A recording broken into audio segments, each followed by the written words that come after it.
Información inmediata.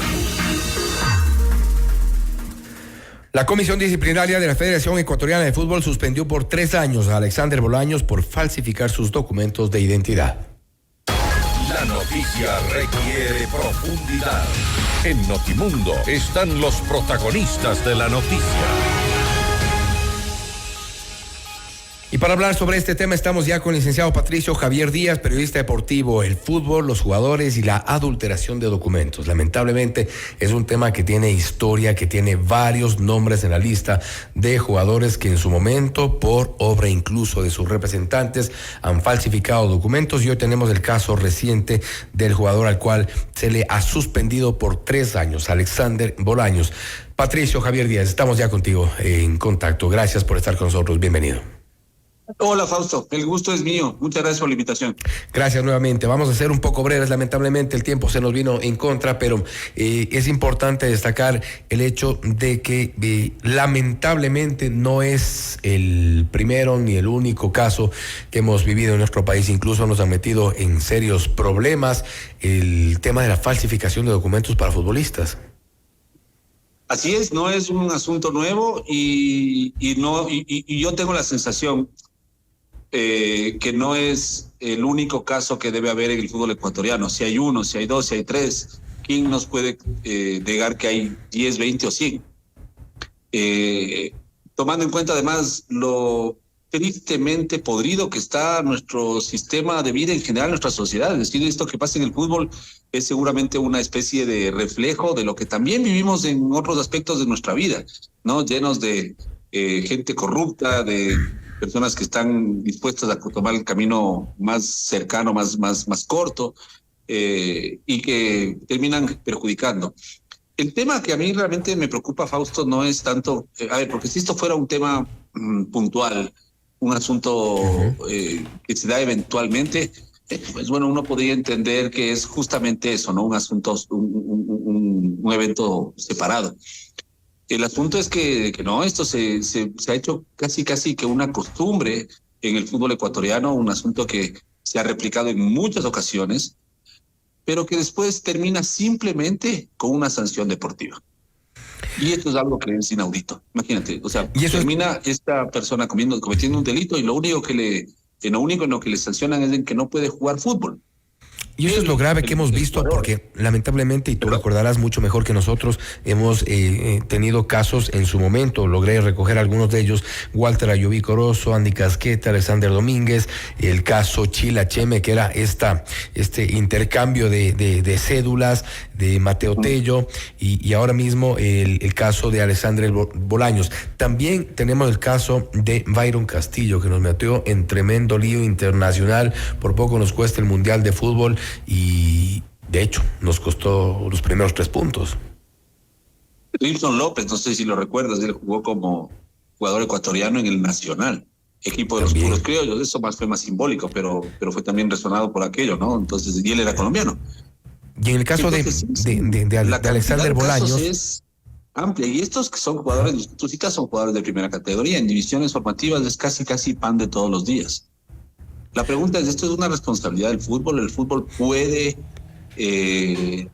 A ver, porque si yo me acerco de ti, te presento mi cédula, con eso debería ser suficiente para que yo acredite mi identidad y por lo tanto que todos los datos que están ahí supuestamente son reales. Porque también acá dice, ¿no? Independiente del Valle, o en su caso Liga Deportiva Universitaria, o el mismo Barcelona con Byron Castillo. Ellos recibieron un jugador, en el caso de Independiente con Alex Bolaños, en el caso de Liga con Cheme, en el caso de Castillo con Barcelona, jugadores que ya tenían un pasado. Es decir, no es que llegaron ese rato y ahí les gestaron una nueva cédula.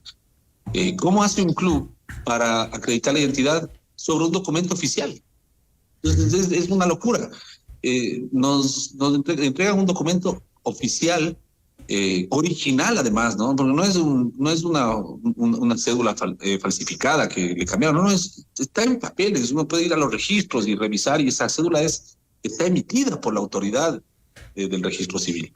Y en el caso de Bolaños, veíamos, por ejemplo, parte de la información que se conoce, tuvo 5 cédulas con algunas fechas de expedición: febrero del 2012, mayo del 2015, diciembre del 2016, febrero del 2019, noviembre del 2022. Por 5 ocasiones se expidió una cédula distinta, y normalmente, para que la gente que nos escucha pueda tener un poco más de contexto de lo que ocurre en el fútbol, son muchachos que cumplen 17, 18, 19 años y les bajan la edad, o es al revés. Un poco eso sí sería bueno explicar cuál es la dinámica que se utiliza y por qué.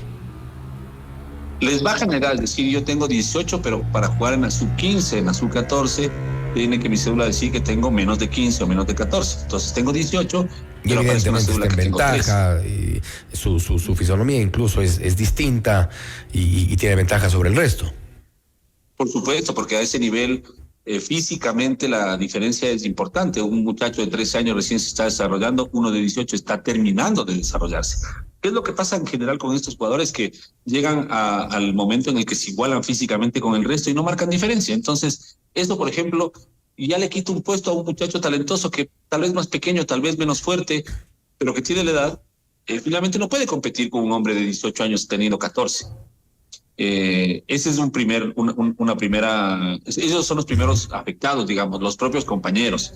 Luego tiene la afectación el club que después los compra, porque yo veo este jugador de 18 años, qué buen jugador, lo compro, y pasa como ahora ha pasado con Independiente del Valle y Alex Bolaños. Ha hecho una inversión de centenas de miles de dólares para tener un jugador de 3 años, que durante 3 años no va a poder jugar, y que cuando regrese a jugar ya tendrá 30 años.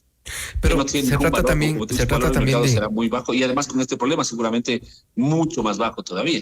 Pero se trata también de dirigentes ingenuos por un lado, o dirigentes corruptos, porque también es necesario ver, y tú te das cuenta, nosotros que no estamos tampoco tan cercanos al fútbol y tal, pero vemos jugadores que tienen una talla importante, son más corpulentos frente a unos que son prácticamente unos niños, y es evidente, el documento oficial seguramente no me va a ser suficiente cuando veo esas diferencias. Entonces hablamos de dirigentes, representantes de jugadores ingenuos o corruptos. Creo que hay de los dos. Hay más gente corruptos que ingenuos. O también displicentes, ¿no? Ponle una tercera categoría. Es como, a mí me presentaron una cédula, dice que tiene 18 años. ¿Cuál es el problema? Ese sería el displicente. El que tú dices del inocente, como que no se da cuenta. De inocente en el fútbol seguramente muy poco, porque en el fútbol hay muchas cosas que pasan en el fútbol, pero de inocencia seguramente muy poco. Y después sí, claro, no necesariamente dirigentes, pero pueden ser empresarios, o más atrás incluso, no necesariamente empresarios, sino gente cercana al fútbol. Lo que le pasó a Bolaños, ¿no? Se ve, juegas bien, pero no puedes jugar en la sub-15 porque tienes 19 años, entonces te va a bajar 4 años. A la semana siguiente aquí está tu cédula y ya te puedes inscribir. Entonces, claro, hay ese nivel de corrupción. Pero que de todas maneras, Fausto, nos quedamos justamente en esto, en la conversación, porque en ninguno de los casos anteriores, en ninguno, ha habido un sancionado por las leyes de nuestro país. Nadie ha judicializado un proceso de este estilo, con todos los daños, perjuicios, y además cometiéndose un delito flagrante. Porque tú dices...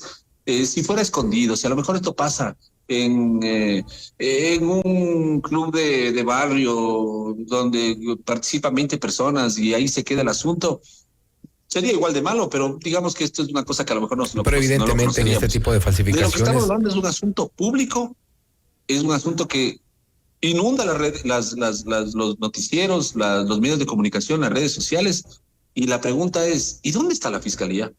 ¿Y dónde están las autoridades civiles? ¿Dónde están los mismos clubes o la Federación Ecuatoriana de Fútbol para poner para impulsar este tipo de procesos? ¿Perdón? Para impulsar este tipo de procesos, este tipo de juicios, porque nadie termina haciéndose responsable y los casos siguen saliendo. Los casos que hemos mencionado hace un momento son casos que tienen 10, 15, 20 años. Que yo recuerde, hay casos mucho más antiguos que tampoco han sido judicializados. Los jugadores, una sanción por ahí y vuelven a jugar. Veremos a Bolaños volver a jugar después de 3 años y no ha pasado nada. Y a lo mejor ni siquiera 3 años, porque cumplirá una parte de la pena, le dan un indulto y será en un año y medio tal vez. O a lo mejor los mismos 3, pero pero no va a ser el último. Entonces, ¿qué es lo que pasa en el fútbol en general y en otros aspectos del fútbol, no solamente en esta parte de la identidad? Que hay una sensación de impunidad, que más que sensación es una realidad, que te permite seguir actuando. La persona que, por ejemplo, generó este tema con Alexander Bolaños, está libre y campante. Y mañana puede hacer exactamente lo mismo con 1, con 2 o con 100 jugadores más. Y Si seguirá no lo habrá libre hecho ya. y campante.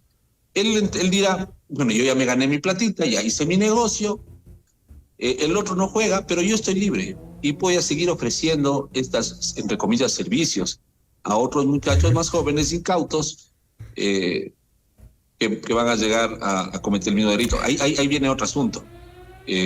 Tú hablabas de dirigentes ingenuos o corruptos, y yo me pregunto, ¿y los papás de los chicos? ¿Y los propios muchachos? Me van a decir, no, pero es que un menor de edad. Perdóname, cuando yo tenía 16, 17 años, me supongo que tú, Fausto, igual, y los amigos y amigas que nos dispensan con sintonía también, podremos recordar que a los 13, 14, 16, 18 años ya teníamos una plena conciencia de qué era lo que estaba bien y lo que estaba mal. Totalmente. Y falsificar un documento oficial, así tengas 12 años, sabes que está mal. Entonces tampoco es que es un asunto de tanta inocencia, ¿no? No, es que era un menor de edad. Seguramente no es el mayor de los responsables. Ahí habría que ver qué pasaba con los papás, la persona que indujo al asunto, el que generó, y toda esta cadena que está alrededor. Pero incluso los mismos muchachos que terminan victimizados, como que no hubieran sabido, como que no fueran suficientemente capaces para discernir entre lo que está bien y lo que está mal, son también los actores. Y ninguno de ellos, no hay nivel de cómplice, autor, encubridor, nada. Simplemente tenemos un problema en el que, un delito cometido, en el que del que nadie se hace cargo, del que tendremos autores que están pululando y campantes en una sociedad corrupta que no los castiga. Y grave lo que nos has comentado, que lamentablemente en este tipo de casos únicamente haya sanciones en el ámbito futbolístico, no en el ámbito penal, si es que es del caso civil, si es que fuera del caso, porque es importante también generar precedentes y crear consecuencias sobre algo que lamentablemente sigue ocurriendo. Se nos fue el tiempo, lamentablemente, Patricio, pero te agradecemos por haber estado con nosotros. Te comprometemos para una nueva ocasión. Vamos a ir profundizando sobre estos temas que creo que son importantes. Ojalá algún rato limpiar el fútbol, si no en el resto del mundo, al menos comencemos por casa. Patricio, nuevamente gracias. A ti, Fausto, a tus compañeros, a los amigos que nos escuchan, más que un compromiso, será un placer. Fausto, tú sabes, yo reconozco que además tú estás muy empeñado en generar estos espacios en los medios en los que trabajas para que todos nos demos cuenta en dónde vivimos. Y vivimos en un país, tristemente, hermoso país, adoramos nuestro país, pero corrupto. ¿Cómo tenemos que hacer para poderlo cambiar? Bueno, en nuestra pequeña margen de acción que tenemos como periodistas, y yo reconozco que es el caso tuyo, pues al menos para evidenciarlo, ¿no? Y después que Parece que le entró alguna.